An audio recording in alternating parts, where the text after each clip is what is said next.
Good morning everyone, welcome back to my channel. Welcome করতে ঘোরাতে আমি মহুয়া। আমার আরেকটি নতুন ব্লগে সকল বন্ধুদের জানাই ওয়েলকাম। কেমন আছো তোমরা সবাই? আশা করি যে যেখানে আছে সবাই সুস্থ আছে এবং ভালো আছে, ভালো না তাদেরকে আমরাও বেশ ভালো আছি। তো মর্নিং থেকে কিন্তু ব্লগটা স্টার্ট করে দিয়েছি, আর এখন আমরা কিন্তু ঘুরতে যাচ্ছি। আর কোথায় ঘুরতে যাচ্ছি আর সেটা দেখতে হলে কিন্তু সম্পূর্ণ আমার ভিডিওর সাথে থাকতে হবে। তোমাদেরকে আগেই বলেছিলাম যে এরপর ট্রাভেল ব্লগ আসবে, তো এখন সেই ঘুরতে যাওয়া ব্লগটাই তোমাদের কাছে শেয়ার করছি। তো সবাই সাথে থাকো, সঙ্গে থাকো। আই হোপ তোমাদের অনেক অনেক ভালো লাগবে। তো গাইস, আমাদের ফাইনালি কিন্তু গাড়ি ছেড়ে দিয়েছে। এখন সকাল 8:15 আর আমরা খুব তাড়াতাড়ি বেরিয়েছি, কেননা আমাদের অনেক জায়গা ঘুরতে হবে। আর এটা কিন্তু টাউনশিপ, আমার ছেলে যে জায়গাটা থাকে সেটাকে টাউনশিপ বলে। তো সেই টাউনশিপ এরিয়া থেকে কিন্তু আমরা এখন বাইরের দিকে চলে যাব। আর এইদিকে দেখছো এই কিছু স্ট্যাচু আছে, এটা কিন্তু এই টাউনশিপ বলো আর পুরুলিয়ার ঐতিহ্য। টাউনশিপে কিন্তু এটা সুন্দর করে স্ট্যাচুগুলো বাঁধানো আছে, আর খুব সাজানো গোছানো। আর এটাখানে সিকিউরিটি গার্ড ডিউটি করছে। আমরা কিন্তু গেট 1 নম্বর গেট দিয়ে বেরিয়ে চলে এসেছি, এখন মেন রোডে উঠে যাচ্ছি। এগুলো দেখে নাও, এটা রাস্তা, এটা দিয়ে কিন্তু যেতে হয়। আজকে আমরা যাচ্ছি কোথায় সেটা পরে শেয়ার করবো। ঘুরতেই যাচ্ছি, বাট পরে বলছি। আমরা এখন সাঁওতালডি থেকে কিন্তু রঘুনাথপুর যাচ্ছি। এই যে ভেড়ার দল যাচ্ছে, ভেড়া গরু একসাথে কিন্তু।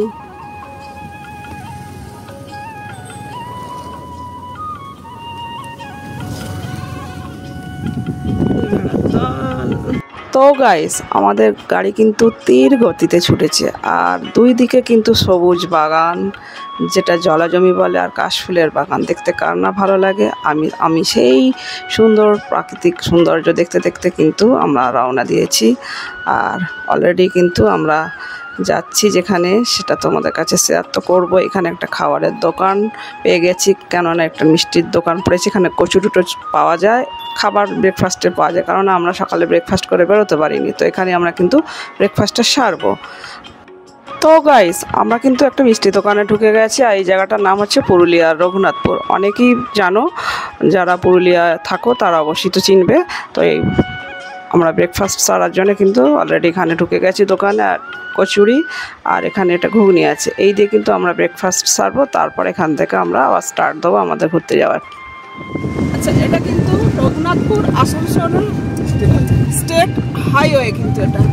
আর আমরা হাইওয়ে দিয়ে এখন যাচ্ছি।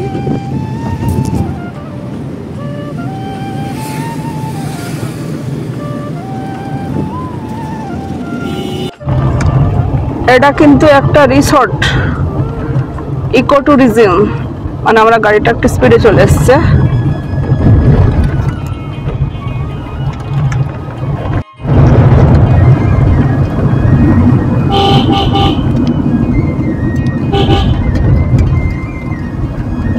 দেখছো তো, দুদিকে কিন্তু জঙ্গল, আর মধ্যখানে কিন্তু একটা রাস্তা চলে গেছে। আর এই রাস্তা ধরে আমরা যাব বরকঞ্চ পাহাড়ের পাশ দিয়ে যাব আমরা এখন। এটা পুরুলিয়া শেষ হয়ে গিয়ে কিন্তু আমরা ঝাড়খণ্ডে ঢুকছি। এই যে এটা কিন্তু ঝাড়খণ্ডে ঢুকছি। বর্ডার পুরুলিয়া শেষ হয়ে গেছে, এখন আমরা ঝাড়খণ্ডে, এই যে বর্ডার। আমরা এখন পাঞ্চেত ড্যামের মধ্যে ঢুকবো। আমরা এখন পাঞ্চেত ড্যামের মধ্যে ঢুকবো।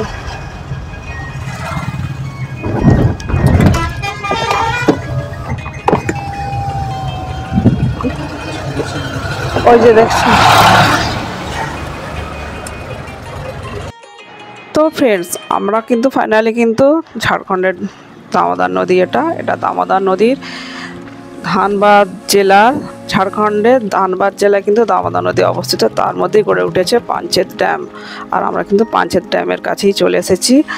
আর এটা আমি কিন্তু ভিডিও তোমাদের পার্টে পার্টে দেবো, কেননা ঝাড়খণ্ডে আমি পুরোটাই কভার করেছি। কেননা একসাথে ভিডিও দিতে গেলে অনেক বড় ভিডিও হয়ে যাবে, যার জন্য তোমাদের সুবিধার্থের জন্য, যাতে সবাই কন্টিনিউ করতে পারো ভিডিওটি, তার জন্যই কিন্তু আমি পার্টে পার্টে ভিডিও দেবো। তো তোমরা কিন্তু ভিডিওটি প্রত্যেকেই কন্টিনিউ করো, কেউ মিস করো না। তো গাইস, এটা তো দামোদর নদী, সবাই জেনেই গেছে এতক্ষণে। তো দামোদর নদীর পাশ দিয়ে কিন্তু আমরা যাচ্ছি, আর গড়পঞ্চকোট পাহাড়টাও কিন্তু কাছেই আছে। আমরা গড়পঞ্চকোট পাহাড় ছেড়েই কিন্তু এসেছি অ্যাকচুয়ালি। আচ্ছা, আমরা কিন্তু এখন পাঞ্চেত ড্যামের কাছে চলে এসেছি, আর এটা হচ্ছে দামোদর নদী। দেখে নাও, বিশাল নদী। আর ওই যে ওদের রক্ষণাবেক্ষণের জন্য একটা রুম মনে আছে, আমি পাম্প হাউস যেটা বলে, ওটা কিন্তু এখানে আছে, ওটা দেখভাল করার জন্য। আর ওইটা হচ্ছে গড়পঞ্চকোট পাহাড়, ওটা গড়পঞ্চকোট পাহাড়, ওর পাশ দিয়ে কিন্তু আমরা এসেছি। আর এখানে পাঞ্চেত ড্যামটা আছে, পাঞ্চেত ড্যামে কিন্তু এখন এই যে দেখছো কাঁটা তার দিয়ে পুরো ঘিরে দিয়েছে, কাঁটা তার দিয়ে পুরো ঘেরা আছে, যার জন্যে আমরা ঢুকতে পারবো না, পাবলিককে ঢুকতে দেয় না এখন যত সম্ভব, যেটা যার জন্য এরকম সিস্টেমটা করেছে। আমি চেষ্টা করছি সামনেটা গিয়ে যদি, এই দেখো নিচে কিন্তু ব্যাক ক্যামেরা আমি দেখিয়ে দেবো। আর ওইদিকে জলটা ছেড়েছে, পাঞ্চেত ড্যামে কিন্তু জল ছেড়েছে ওই দিকটা।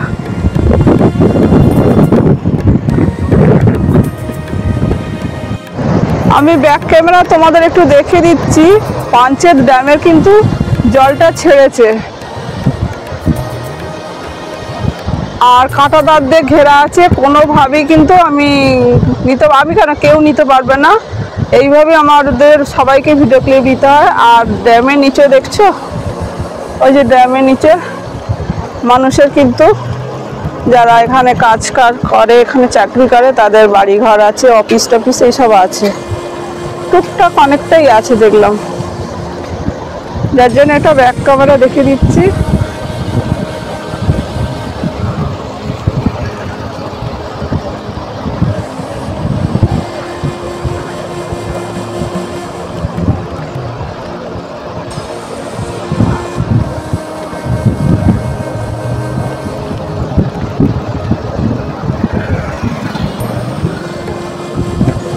পুরো জলটা যতটা পেরেছি জুম করে নিয়েছি। তো গাইস, আমরা কিন্তু পাঞ্চেত ড্যাম ছেড়ে চলে যাচ্ছি। আর এখন কি বলতো, প্রচুর রোদ্দুর। যাই হোক, তোমাদের কাছে আমি পাঞ্চেত ড্যাম শেয়ার করলাম, আর গড়পঞ্চকোট পাহাড়টাও শেয়ার করলাম। আর এই যে দামোদর নদীটা জাস্ট অসাধারণ ভিউ, ওর পাশ দিয়ে আমাদের গাড়ি যাচ্ছে। দেখো শরতের আকাশ কি দারুণ লাগছে না? আর মা দুর্গা আসতে হাতে গোনা মাত্র আর কয়েকটা দিন বাকি। আর এই ড্যামের পাশে আমি কিন্তু কয়েকটা শর্টস এবং রিলসও বানিয়েছি, আমার চ্যানেলে অলরেডি কয়েকটা শর্টস দিয়েছি, আর সময় মতো আমি ইনস্টাতেও দিয়ে দেবো কিছু রিলস। যাই হোক না কেন, তোমরা আমার শর্টস দেখতে চাইলে অবশ্যই আমার চ্যানেলে গিয়ে শর্টস দেখে নিও। আর কি এখন না এতটা রোদ্দুর বলার মতো না, আর এই রাস্তার দুপাশ দিয়ে কিন্তু আপ ডাউনের প্রচুর গাড়ি যাচ্ছে, যার জন্য শর্টসগুলো আমি কিন্তু রিলস শর্টস যাই না বলো না কেন, আমি একধারেই করেছি, কিছু করার নেই।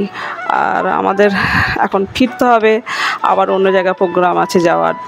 যাই হোক না কেন, ভিডিওটা আজকের মতো এখানেই এন্ড করছি। আমার চ্যানেলে যেসব বন্ধুরা ভিডিও দেখছো, ভিডিও ভালো লাগলে প্লিজ একটা লাইক কমেন্ট শেয়ার করো, আর সাবস্ক্রাইব করে আমার চ্যানেলটিকে সবাই বন্ধু হয়ে পাশে থেকে যে যেখানে আছো সবাই সুস্থ থেকো, ভালো থেকো বলে না তাদেরকে love you all, take care, tata. পরবর্তী দেখাচ্ছে নেক্সট ভিডিওতে।